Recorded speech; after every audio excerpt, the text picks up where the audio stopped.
e ligado só um parênteses diretamente. pequenininho aqui, fusão. Porque a China é o país que mais investe hoje em fusão nuclear, nos tokamaks, que a gente fala. Não tem país que invista mais em fusão nuclear do que a China. E a Rússia continua com o petróleo e com o gás, né? E sendo que o maior consumidor hoje dela, ela desviou o cliente dela principal, que era a Europa, e hoje o cliente principal dela é a China, né? Mas também influencia nisso, né? A China investe muito em renovável também, para também não ficar dependendo, porque ela tem muita terra rara, mas não tem petróleo. Isso.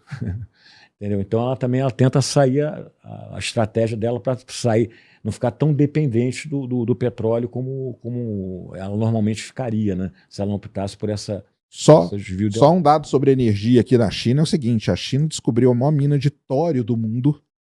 O tório é muito importante porque o sal de tório você faz fusão nuclear com ele. E a China já tem essa usina.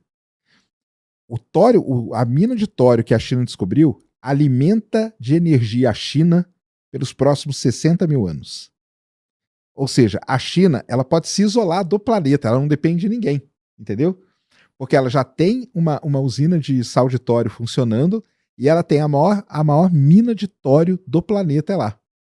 Então, se ela quiser quebrar o mundo, ela quebra, entendeu? Porque ela se fecha ali, ela faz essas usinas de tório pela China inteira, ela tem a maior mina do mundo e ela não precisa fazer nada, ninguém, e todo mundo é meio dependente da China hoje. Como que fica? Então ela tem esse ponto aí muito importante. Nessa pergunta que você fez aí da geopolítica... Só quem tá mal hoje é a Europa, pô. Que a Europa hoje não tem nada, né? Europa... entendeu? Ela tá ali no meio, né? Ela não fica tem pressionada, né? Nenhum, né? Gastou uma grana na guerra da Ucrânia com a Rússia, né? Perdeu o gás da Rússia, a Alemanha... Eu falo que a Angela Merkel lá cometeu o maior suicídio tecnológico do mundo quando descomissionou as nucleares. E ela hoje tem uma situação muito complicada, né? E é um continente que continua assim, regulando muito, né? Então, assim, eu brinco que a China fabrica, inova, os Estados Unidos inova e a Europa regula. Né? E o pior é que a gente tende no Brasil, infelizmente, a copiar a Europa, né? Entendeu? A gente aqui também só gosta de regular, cara. Entendeu? Eu vou regular essa atividade, regular aquela atividade, com essa coisa, essa mania do tal nacionalismo. E a gente, em vez de copiar a China, talvez, copiar o próprio Estados Unidos, a gente tem essa tendência... Né? Eu brinco, o Brasil sempre queria... aluno da turma, né, que nem colar sabe, né, entendeu? E a gente está nessa situação também, mas enfim, mas o mundo é esse hoje, né? E sabe o que aconteceu? Lá na década de 80, 90, cara, os chineses vieram aqui no Brasil aprender, sabe o quê? O Programa Espacial Brasileiro. E a construir hidrelétrica. Os caras vieram, sabe como que eles vieram? Eles vieram com um caderno, cara. Eles anotavam tudo num caderno e foram embora. E fizeram a maior hidrelétrica do mundo. A Trigorges, que é a maior usina hidrelétrica do mundo, foi feita com engenheiros brasileiros. Exatamente. E o programa espacial chinês foi baseado no programa espacial. O que eu falei? Outro dia eu estava participando de um programa também. Falei, cara, o Brasil tinha que pegar uma galera, manda pra China, cara. E vai lá e copia, cara. Qual que é o problema? Não tem problema nenhum, né? É só copiar, leva os caras. Os caras vieram aqui de caderninho. O Brasil tem que copiar a China, copiar a Coreia do Sul, né? Essas coisas a gente tem que copiar, né? Não a Europa, né? A gente vai copiar a Europa. Entendeu? Os dois colocaram aqui a questão da fusão nuclear como sendo game change. Né? Salvação do planeta. E aí eu quero levar isso, porque eu tenho convicção que isso é um assunto inexplorado e desconhecido pelo grande público. Levar para nossa audiência, né? Traga-nos para a luz e nos coloque por que é game change. Cara, vamos lá. Usina nuclear você tem, as que existem no mundo hoje são as de fissão nuclear. Você quebra o átomo. Na hora que você quebra o átomo, você gera energia. Elas são boas, só que tem um problema sério. Se der um acidente, como aconteceu em Chernobyl, Fukushima e tudo mais, e ela gera um lixo radioativo também, que é meio terrível. Só que existe uma outra maneira de você gerar energia com os átomos, que é a fusão. Em vez de você quebrar o átomo no meio, você funde os dois átomos, que é exatamente o que acontece no núcleo de uma estrela. O Sol está pegando o quê? 2 átomos de hidrogênio, colidindo eles, gera hélio e gera energia nessa parada, entendeu? Então, beleza, vamos fazer isso aqui. Qual que é o grande problema? Hoje, nas usinas nucleares, a gente usa um elemento chamado trítio. E ele não consegue ficar estável por muito tempo. A gente não consegue estabilidade.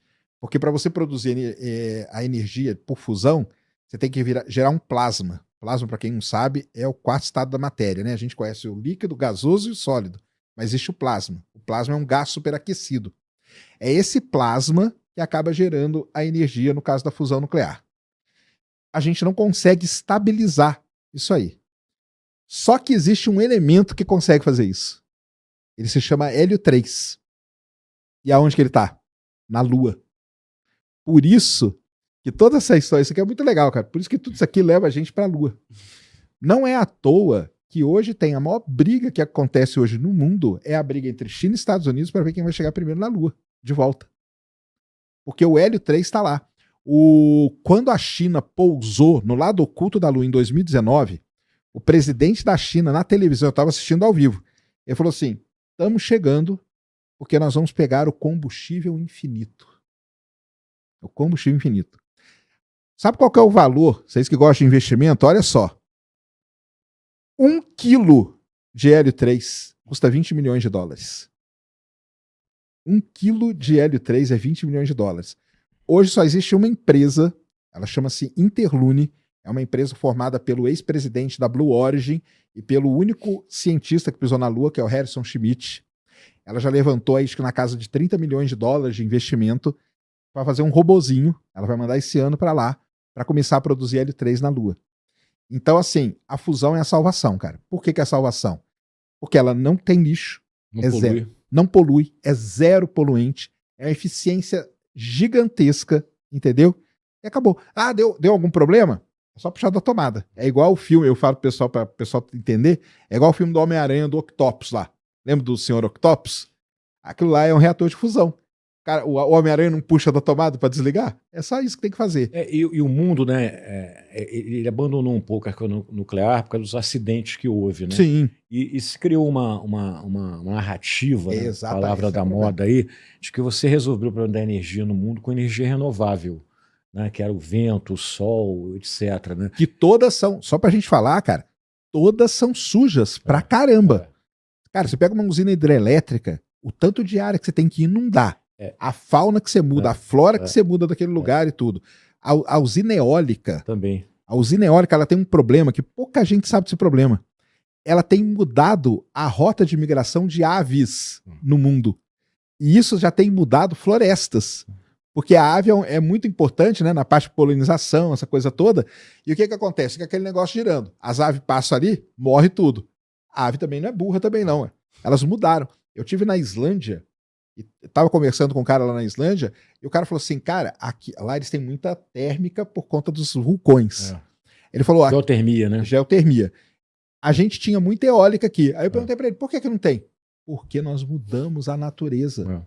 Nós mudamos as migrações de ave. Então, eólica tem problema, solar tem problema, todas elas têm problema. A fusão é a única que não tem. Porque é o seguinte, na realidade, você gera com a nuclear, mesmo a nuclear tradicional da fissão, muita energia com pouco quilômetro quadrado. Né? Isso aí. Entendeu? Então você... É um prédio, né? É diferente. Você vai fazer um parque eólico, você tem que ter terra pra caramba, para você gerar, sei lá, 1 gigawatt, 10 gigawatts. O solar é a mesma coisa, painéis solares. Por que você fez muito painel solar e eólica no Nordeste? Porque tem sol, tem vento? Sim. Mas porque a terra também é muito barata. Exato. Se a terra for cara, não compensa, porque são grandes... O pessoal fala fazendas solares, fazendas de eólica. A nuclear não. A nuclear, você faz uma nuclear ocupando pouco espaço e ela gera uma quantidade de energia absurda. Entendeu? O gás natural também consegue fazer um pouco isso, mas a nuclear muito mais. Então, o que aconteceu? Quando você criou essa narrativa que o nuclear era ruim, o nuclear tinha o problema do acidente, do lixo nuclear, e aí você começou a desinvestir menos, investir menos em pesquisa. Exato. Entendeu? E aí você atrasou todo o processo nuclear no mundo. Até essa questão de você conseguir fazer a fusão. Entendeu? Vendeu essa narrativa que o vento e o sol resolveu a parada. E o fato é que não resolveu, ao contrário. Você ficou com a energia mais cara ainda e com a questão de intermitência. Então, e o mundo, ao mesmo tempo, ele foi cada vez ficando mais elétrico. Né? Hoje mais dependente da energia, né? Hoje é tudo elétrico, né? Eu sempre brinco também, repetidas vezes, qual objeto você não consegue viver sem? É sem tomada, não dá para viver sem tomada. Né? Então, assim, o celular, no celular nada. Se você não tiver tomado, o celular não funciona. Tá certo?